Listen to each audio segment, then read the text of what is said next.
না আপনার কথা শুনো তো, আমি তোমার একটা ভালো যুক্তি দিন। আমি বললাম ইউনিয়ন পরিষদে একটা দরখাস্ত দাও, পথ তারাই বের করে দেবে। ঝিনাইদহের হলিধানিতে পৃথক ঘটনায় দিনমজুর ও জমির মালিকের ওপর হামলা ও ভয়ভীতি। সুলতানাল এনামের তথ্যচিত্রে দেখুন বিস্তারিত। ঝিনাইদহ জেলার সদর উপজেলার কোলা গ্রামে পৃথক দুইটি ঘটনায় এক দিনমজুরকে মারধর ও টাকা ছিনিয়ে নেওয়া এবং আরেক ব্যক্তির জমি দখলের চেষ্টা ও সীমান্ত পিলার ভাঙচুরের অভিযোগ পাওয়া গেছে। এ ঘটনায় আহত ও ক্ষতিগ্রস্তরা ঝিনাইদহ সদর থানায় পৃথক লিখিত অভিযোগ দায়ের করেছেন।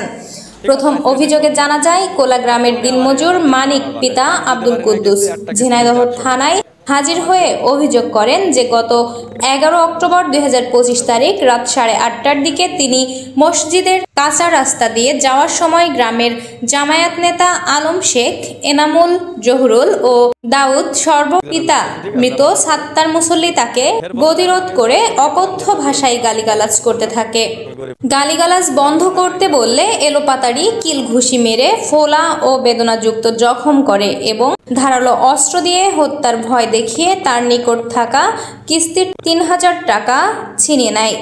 দ্বিতীয় ঘটনায় একই গ্রামের আব্দুল হান্নান পিতা আব্দুস সাত্তার অভিযোগ করেন যে তিনি তার বোনদের কাছ থেকে রেজিস্ট্রি কবলা দলিলের মাধ্যমে জমি ক্রয় করে সিমেন্টের খুঁটি বসিয়ে সীমান্ত নির্ধারণ করেন এবং ভোগ দখল করে আসছিলেন। কিন্তু ফিরোজ বিশ্বাস, লালটু বিশ্বাস, রওশন বিশ্বাস, সর্বপিতা আব্দুল কাদের বিশ্বাস সহ অজ্ঞাতনামা 4-5 জন ব্যক্তি তার জমি জবরদখলের চেষ্টা চালাচ্ছে।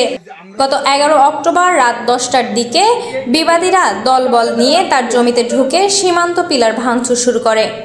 বাধা দিলে তাকে ধারালো অস্ত্র দিয়ে হত্যার হুমকি দেয় এবং প্রায় 7-8 হাজার টাকার ক্ষতি সাধন করে। এরপর থেকে তাকে নিয়মিতভাবে প্রাণনাশের ভয় দেখানো হচ্ছে বলে অভিযোগ উল্লেখ করেছেন হান্নান। তিনি আরও জানান, এই ঘটনায় এলাকায় উত্তেজনা বিরাজ করছে এবং আইন শৃঙ্খলা পরিস্থিতির অবনতির আশঙ্কা রয়েছে, তাই তিনি আইনি সহায়তা প্রার্থনা করছেন।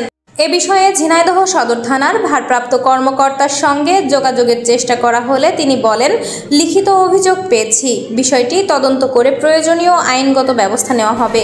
আমার টাকা কেড়ে নিয়েছে 3000, লুঙ্গি টুঙ্গি ছিঁড়ে যারা অবস্থা, শার্ট প্যান্ট, আমার ইজ্জতটা আমি ধরে ভাই আমি বাসার দিকে আসছি, এসে আমার বাসার লোকজনে জানাইছি। ঠিক আছে, জানানোর পরে ফের পুনরায় যে আমি তার সাথে গ্যাঞ্জামগুলো করবো আমার দ্বারা সম্ভব না, আমি গরিব মানুষ, যার কারণে আমি আইনি আশ্রয় নিয়েছি।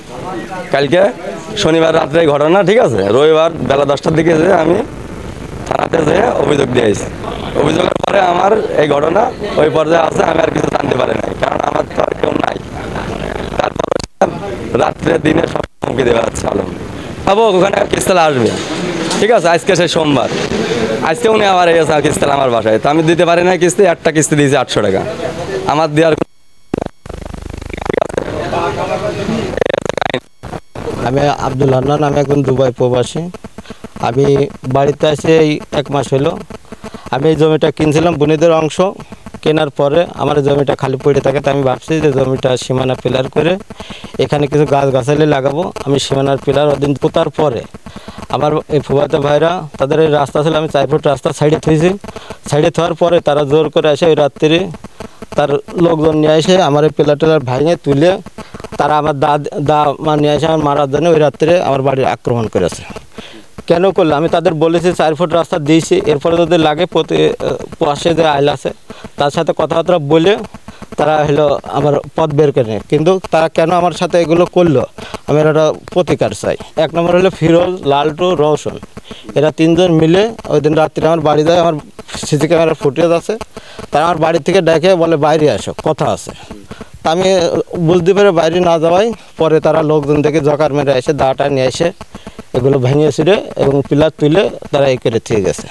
আমি প্রশাসনের ফোন দিয়েছিলাম 999, রাত্রে এসে দারোগা দেখে বইটা এই কাতলামের ফাঁড়ির তারা ভিডিও করে নিয়ে গেছে। এর সুষ্ঠু তদন্ত এবং সুষ্ঠু বিচারটা আমি চাই। আমার নাম রশিদ, বাড়ি কুলাই, মাছের ব্যবসা করি।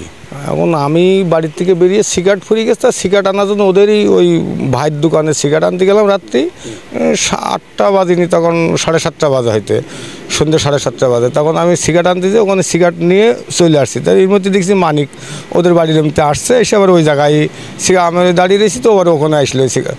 দোকানদার বলছে যে কীটা রে, তা আমি বললাম মানে কীটা দেখিনি, বাইরে দেখছি। তখন দেখছি যে মানিক, তো আবার ও আবার একসাথে আমার আসছে। এদিকটা আলম দেখি যে বাড়ির মধ্যে বেরোচ্ছে, তোর হাতে একটা শোল আছে, বড় একটা শোল আছে, ওই শোলটা নিয়ে ও চলে আসছে। তা আমি বললাম কী এসে কথা আজকে ওর গোষ্ঠী দিব।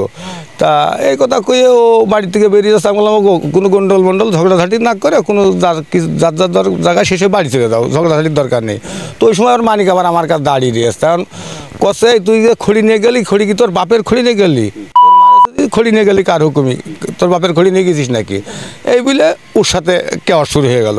হলি আমরা মানা করছি, কিন্তু এই নিয়ে ঠেলাঠেলি করতে করতে ওর হাতাহাতি করা শুরু করেছে। ওর গায়ে ধরেন টাচ করা, আর ওখান থেকে চলে যেয়ে নিয়ে তারপর ওর ওই পিলার মেলার ধরেন সব ভাই তারা ভাই এখন ওরা পিলার উপড়িয়ে দিয়েছে, সেখানে তারা আমাদের কিছু বলার নেই, আমরাও কোনো কথাবার্তা বলছি, আমরা ঠেকাচ্ছি। আলমের সাথে আলমের ভাই ভাগারাই, আলমের ভাই আমি ওর ভাই জহুরুল, ইনামুল, আলম, আর ওই ছোটোটার নামটা ফিরোজ, মানে আর ওর স্বাস্থ্য ভাই ফিরোজ আছে, ওই আলম আছে, মানে হোটেলে কাজ করে ওই আলমরা আছে, ওর ফুপুরা আছে, মানে ওরা 10-12 জন ছিল মোটামুটি, ওরাই 10-12 জন, আর অন্য কেউ বাইরের কোনো লোকজন ছিল। আরও বিভিন্ন ভাষায় গালাগাল করছিল, কই সে দালাল দামালারা আসছে না কেন, এইসব কথাবার্তাই বলছিল। ভাইয়া জমি কিনেছে, তাতে আমাদের কোনো সমস্যা নেই, তাদের বুনি জমি তারা কিনতেই পারে, আমাদের তো কোনো সমস্যা নেই। এখন তারা ভাইতে পথ দেবে কি করবে, সেই কালে পথ দিয়েছে আমাদের, তো এখন পথ আটকানো তো কোনো আসে না ছেড়ে দিয়েছে। এখন তারা এই শরিকি থেকে পথ দিইনি, বুঝেছেন, তারা ভাইরাই এক শরিকি আছে। আর এগুলো হলো আমাদের যে স্বাস্থ্য মানে ফুতন যে ননদ হয়, ওনার ভাই হলো বোনরা, তো এই শরিকের এই ননদের ভিতর থেকে পথ দিয়েছে। আমরাও হলো নানা শ্বশুরের জমি ওই ভাইরা মিলেই দিয়েছে।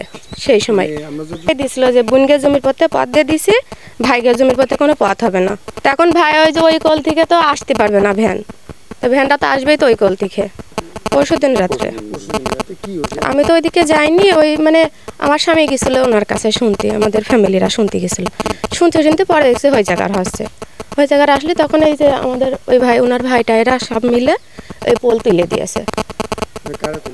ওই যে ওনার ভাই, আমার স্বামী টামিরা সবাই ছিল, মানে ওইখানে হয়েছিল, ওইখানে কি হয়েছিল আমি জানি না।